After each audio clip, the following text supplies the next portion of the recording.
நம்ம India New Zealand அணிக்கு எதிராக 3-0 அப்படிங்கிற விதத்தில் டெஸ்ட் தொடரை மோசமாக இழந்துட்டாங்க. அடுத்தபடியாக தற்போது பார்டர் கவஸ்கர் டெஸ்ட் தொடரில் நம்ம இந்தியா விளையாண்டுகிட்டு இருக்காங்க. இப்படி இருக்க பிரைன் லாரா கிரிக்கெட் வரலாற்றில் 400 ரன்கள் அவர் எடுத்து பல வருஷம் ஆகியும் அந்த ரெக்கார்டை யாராலையுமே முறியடிக்க முடியாமல் இருக்கிறது நம்ம எல்லாருக்குமே தெரியும். ஆனால் தற்போது நம்ம விராட் கோலி பிரைன் லாரா அவருடைய டெஸ்ட் வரலாற்றில் எடுத்திருந்த அந்த 400 ரன் ரெக்கார்டை இன்னைக்கு ஆஸ்திரேலியா அணிக்கு எதிராக இந்த தொடரில் அவர் உடைச்சி எரிஞ்சிருக்காரு.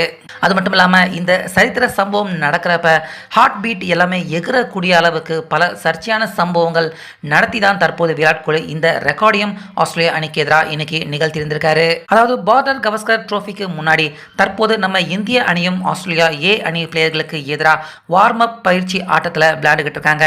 இப்படி இருக்க இன்னைக்கு முதலாவது பேட்டிங்கை துவங்கின நம்ம இந்திய அணி பக்கம் ரோஹித் சர்மா அதே போல எஸ்எஸ்வி ஜெய்ஸ்வால் 2 பேருமே ஓப்பனராக வந்தாங்க.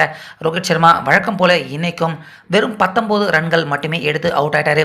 அடுத்து 3வது இடத்துக்கான ஸ்லாட் காலியாக இருந்ததால விராட் கோலி அவரே 3வது பேட்ஸ்மேனாக வந்தார். ஏற்கனவே நியூசிலாந்து அணிக்கு எதிராக விராட் கோலி அவருடைய மோசமான பேட்டிங் எல்லாருக்குமே ரொம்ப பெரிய அளவில் அதிர்ச்சியும் சர்ச்சையான விஷயங்களையும் கிளப்பியிருந்தது. ஸோ அது எல்லாத்துக்குமே பார்த்தீங்கன்னா விராட் கோலி அவர் இன்னைக்கு முற்றுப்புள்ளி வச்சிருக்காரு. அந்த வகையில் டெஸ்ட் ஆட்டம் மாதிரி டொக்குன்னு பந்தை வீணாக்கிட்டு இல்லாமல் ஒன் டே மேட்ச் மாதிரி பாலுக்கு பால் விராட் கோலி அவர் ரன் எடுத்துக்கிட்டே இருந்தார். 65 பந்துக்கு 50 ரன்களை கடந்த விராட் கோலி 120 பந்துக்கு செஞ்சுரியை கம்ப்ளீட் பண்ணார். இப்படி இருக்க அதுக்கு அடுத்து கொஞ்சம் வேகமாக பேட்டிங் பண்ண ஆரம்பித்த விராட் கோலி 220 பந்துக்கே டபுள் 100 கடந்தார்.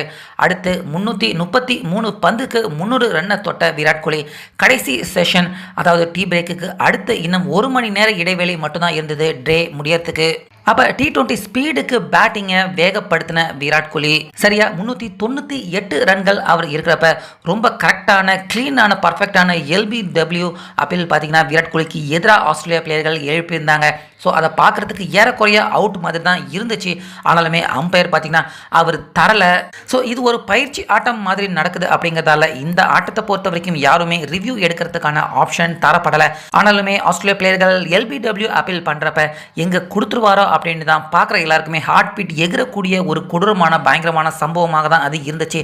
ஆனாலுமே அம்பையர் தரதால அதில் தப்பிச்ச விராட் கோலி அடுத்த பந்தே டபுள் ரன் எடுத்து லாரா அவருடைய சாதனையை அதாவது டெஸ்ட் ஆட்டங்களில் சர்வதேச டெஸ்ட் மேட்ச் விளையாடுற வீரர்களால் அதே ரெக்கார்டை தற்போது முறியடிக்கும் பிளேயராக பார்த்தீங்கன்னா விராட் கோலி அவர் மாறியிருக்காரு. அந்த வகையில் டே 1 நிறைவடைறப்ப விராட் கோலி 407 ரன்கள் எடுத்தும் நம்ம இந்திய அணியின் ஸ்கோர் 507 ரன்களாகவும் உயர்ந்திருந்தது. ஸோ சச்சின் ரெக்கார்டை தொடர்ந்து வரிசையாக முறியடிச்சுக்கிட்டு இருந்த விராட் கோலி இப்போ லாரா அவருடைய ரெக்கார்டையும் டெஸ்ட் சரித்திரத்தில் முறியடிச்சிருக்காரு. ஸோ இதை பற்றி உங்கள் கருத்தை சொல்லுங்கள்.